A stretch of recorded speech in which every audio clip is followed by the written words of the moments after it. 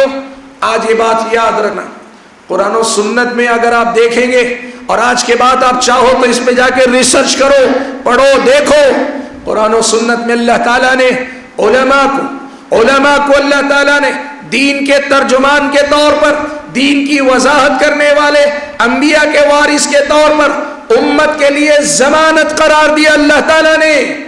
اور آج social media پہ جتنے ایسے فتنے اٹھے نا، وہ سب ایک کام سب سے پہلے کرتے ہیں، وہ کیا کرتے ہیں پتہ ہے؟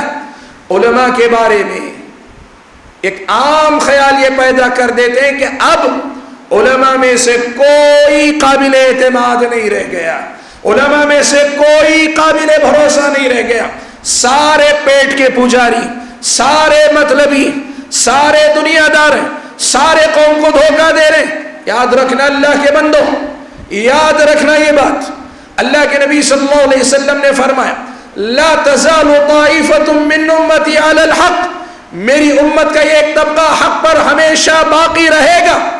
اللہ کے نبی صلی اللہ علیہ وسلم کی اس حدیث کی شرح کرتے ہوئے، تشریح کرتے ہوئے امام بخاری رحمت اللہ علیہ نے کہا ہم اہل العلم، یہ جو خیر پہ ہمیشہ باقی رہنے والا طبقہ ہوگا وہ اہل علم ہوں گے، علماء ہوں گے، یہ ہو ہی نہیں سکتا۔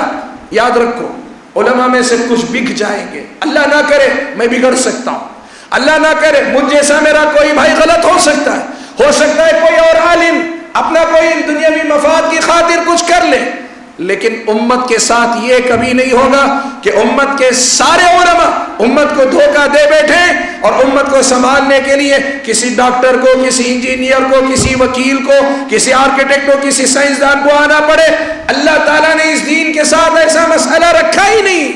یہ یہود و نصارہ کا مسئلہ تھا، ان کے علماء سارا دین بیچ کھائے تھے، لیکن اس امت کے ساتھ اللہ کے نبی کی حدیث، امام بخاری رحمت اللہ علیہ کی شرح کے مطابق اللہ کا یہ انتظام ہے، اللہ جب تک امت میں خیر باقی رکھے گا ان علماء کے ذریعے باقی رکھے گا، اور اگر علماء اٹھا لیے گئے اللہ کے نبی نے فرمایا پھر وہ فتنہ آئے گا کہ لوگ خود گمراہ ہو کے دوسروں کو گمراہ کریں گے۔ اس لیے بھائیو، سوشل میڈیا پہ شبہات کے یہ جتنے فتنے آ رہے ہیں نا، اس کے پیچھے یہی سب بنیادیں، جتنے ایسے لوگ ہیں سارے ایک فتنہ پھیلاتے ہیں، یاد رکھنا۔ وہ سب سے پہلے کوشش یہ کرتے ہیں، بعض علماء جو سچ میں غلط ہیں، بعض علماء جو سچ میں پیٹ پالنے والے، بعض علماء جو سچ میں دنیا دار ہیں، ایسے لوگوں کی مثالیں سنا سنا کر ایک عام نوجوان کے دل سے علماء کا وقار، علماء پہ اعتماد، علماء پہ بھروسہ، علماء کی ثقافت، اس کا خاتمہ کرنا چاہتے ہیں۔ یاد رکھنا اللہ کے بندو، میں آپ کو بتاؤں اس امت میں سب سے پہلا فرقہ کون سا آیا تھا؟ خوارج آئے تھے۔ اور خوارج کا مسئلہ کیا تھا معلوم ہے آپ کو؟ انہوں نے دو معاملات میں بغاوت کی تھی، انتظام و انصرام کے معاملات میں، حکومت کے معاملے میں حکمرانوں کے باغی تھے، اور دین کو سمجھنے سمجھانے کے معاملے میں صحابہ کرام جو وقت کے علماء تھے ان کے باغی تھے، یہ ان کے باغی تھے۔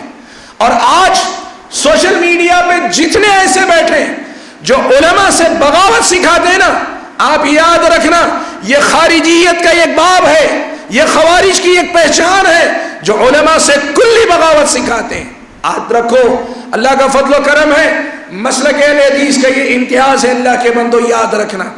ہم نے علماء کی اندھی تقلید کے خلاف ہمیشہ سے بات کی، آج بھی کرتے ہیں، ہم یہ آج بھی کہتے ہیں علماء دین نہیں ہے، علماء دین کے ترجمان ہیں، ان کی بات صحیح ہو تو کتاب و سنت کے مطابق لی جائے گی، اور ان کی بات غلط ہو تو کتاب و سنت کی روشنی میں، صحابہ کی سمجھ کی روشنی میں چھوڑ بھی دی جائے گی۔ لیکن یہ غلط ہوگا کہ علماء کو سرے سے باہر نکال دو اور کہو ہم دین پوری طرح سے سمجھیں گے، ہم دین سمجھائیں گے۔ یہ فتنہ ہے، یہ خارجیت تھی جو آج نئے لباس میں آپ کے درمیان آ رہی ہے۔ میرے بھائیوں، شبہات یہاں سے آ رہے ہیں، شبہات یہاں سے ہمارے اور آپ کے اندر آ رہے ہیں۔ میں نے کہا یہ دینی بگاڑ کے کچھ میدان تھے، مسائل تھے۔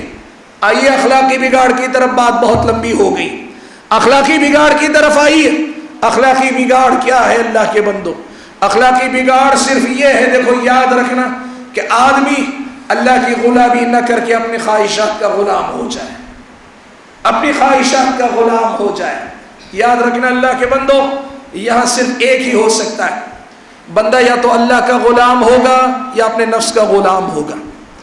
اگر وہ نفس کی غلامی کرے گا، جس حد تک اپنے نفس کی غلامی کرے گا اللہ کی غلامی سے اتنا ہی پیچھے ہٹتا چلا جائے گا، اور اگر اللہ تعالیٰ کی غلامی کرے گا نفس کی غلامی سے اتنا ہی آزاد ہوتا چلا جائے گا۔ آپ کو یہ سمجھنا چاہیے کہ ہم اور آپ جس قدر اپنی خواہشات کے غلام بنیں گے، جس قدر اپنی خواہشات کے پیچھے پڑے رہیں گے، اسی قدر اللہ تعالیٰ کی بندگی سے دور چلے جائیں گے۔ اس لیے ہمیں اللہ کا غلام بننا، اپنی خواہشات کو قابو میں رکھنا، بالخصوص اللہ کے بندوں برائیوں کے سلسلے میں، خواہشات کے سلسلے میں ایک ضابطہ یاد رکھنا، یہ جب جوش میں آتی ہے نا، ان کے اندر اتنی طاقت ہے کہ بڑے سے بڑے ایمان والے کے ایمان کو متزلزل کر کے چھوڑ دیتی۔ یہ خواہشات اس قدر زیادہ طاقتور ہیں کہ جب یہ جوش میں آتی ہیں بڑے سے بڑے ایمان والا اپنے ایمان سے ہاتھ دھو بیٹھتا ہے۔ لیکن وہیں یہ یاد رکھنا، اگر کوئی بندہ اللہ کی توفیق کے بعد اپنے ایمانی طاقت کے ذریعے دبانا چاہے، اس خواہش کو اپنے قدموں تلے پوری طرح سے دبا کے رکھ سکتا ہے اللہ کے بندو۔ ہمیں اور آپ کو سمجھنا کیا ہے؟ سمجھنا یہ ہے کہ ہم اور آپ اگر اللہ تبارک و تعالیٰ کے بندے ہیں، اللہ کی بندگی کریں گے، اسی کی غلامی کریں گے، اور اگر نفس کی غلامی کریں گے یہ نفس ہمیں دنیا میں بھی رسوا کرے گا اور آخرت میں بھی اللہ تعالیٰ کے سامنے شرمندہ کرے گا، اور ہو سکتا ہے اللہ نہ کرے جہنم میں لے جانے کا سبب بن جائے۔ اس نفس کی طرف سے چوکن نہ رہے۔ اس کے لیے کرنا کیا ہے؟ دیکھو بہت آسان سا نسخہ ہے۔ آپ یہ بات ہمیشہ نظر رکھو، آپ کے اندر مال کی خواہش پیدا ہو رہی ہے، آپ دیکھو کیوں پیدا ہو رہی، کون سی چیز آپ کے اندر مال کی خواہش پیدا کر رہی۔ آپ ہو سکتا ہے کسی کے بڑے گھر کو دیکھ لیے ہوگے، اس کو دیکھ کر آپ کے اندر مال کی خواہش پیدا ہوئی ہوگی۔ ہو سکتا ہے کسی اچھی سواری کو آپ نے دیکھ لیا ہوگا، آپ کے اندر مال کی خواہش پیدا ہوئی ہوگی۔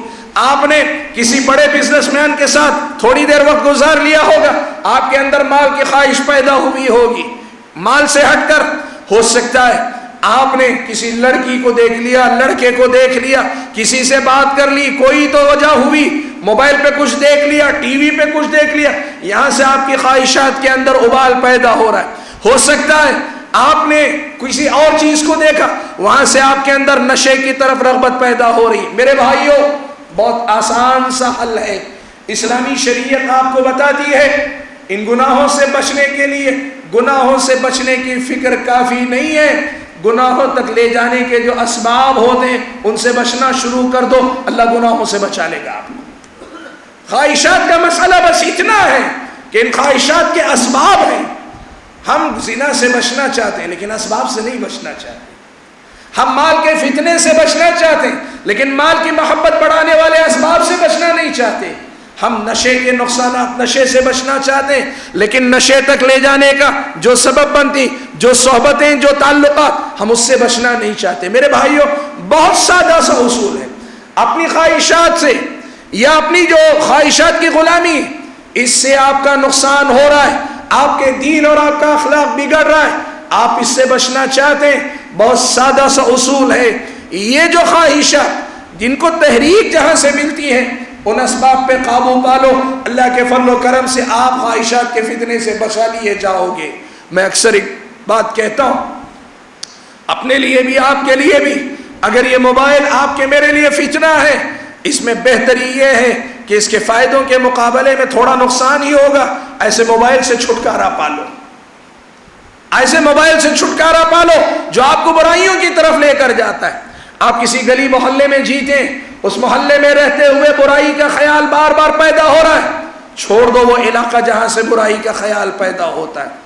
آپ کسی سے تعلقات میں دوست ہیں، اس کے ساتھ جب بھی بیٹھتے ہیں اس کی گفتگو آپ کو طرح طرح کی دنیا داری کی طرف لے جاتی ہے، ایسے دوست سے دستبردار ہو جاؤ، یہ زیادہ بہتر ہے کہ تم خواہشات کے غلام ہو جاؤ۔ میرے بھائیوں خواہشات کی غلامی سے بچنے کے لیے سادہ سا اصول ہے، اسباب کو چھوڑ دو، اللہ کے فضل و کرم سے گناہوں سے بچا لیے جاؤ گے۔ بھائیوں مجھے بہت ساری باتیں حقیقت میں کہنی بھی تھی، لیکن میں نے جیسے پہلے ہی کہا آج تو ایک تو تقریر کرنے کے لیے میری آواز ساتھ میں نہیں، اور دوسری بات یہ کہ عنوان کافی بہت باتیں تھیں۔ میں نے کوشش کی کہ ابتدا میں کچھ بنیادی باتیں جن پر توجہ دے کر ہم اپنی تربیت اور اصلاح کے ماحول کو سدھار سکیں وہ باتیں آپ کے سامنے رکھو، پھر اس کے بعد شبہات اور شہوات یعنی دینی بگاڑ اور اخلاقی بگاڑ کے جو راستے، ان راستوں سے آپ کو آگاہ کرو اور ان دونوں سے بچنے کا جو طریقہ کتاب و سنت میں مجھ کو اور آپ کو سکھایا بتایا گیا ہے وہ آپ کے سامنے رکھ سکوں۔ اللہ سے دعا کیجئے کہ اللہ تعالیٰ مجھے آپ سبھی حضرات اور خواتین کو ان باتوں کو سمجھنے کی توفیق عطا فرمائیں، اور جو باتیں سمجھ میں آ رہی ہیں ان پر عمل پیرا ہونے کی توفیق بھی عطا فرمائیں۔ آمین۔ وآخر دعوانا الحمد للہ رب العالمین۔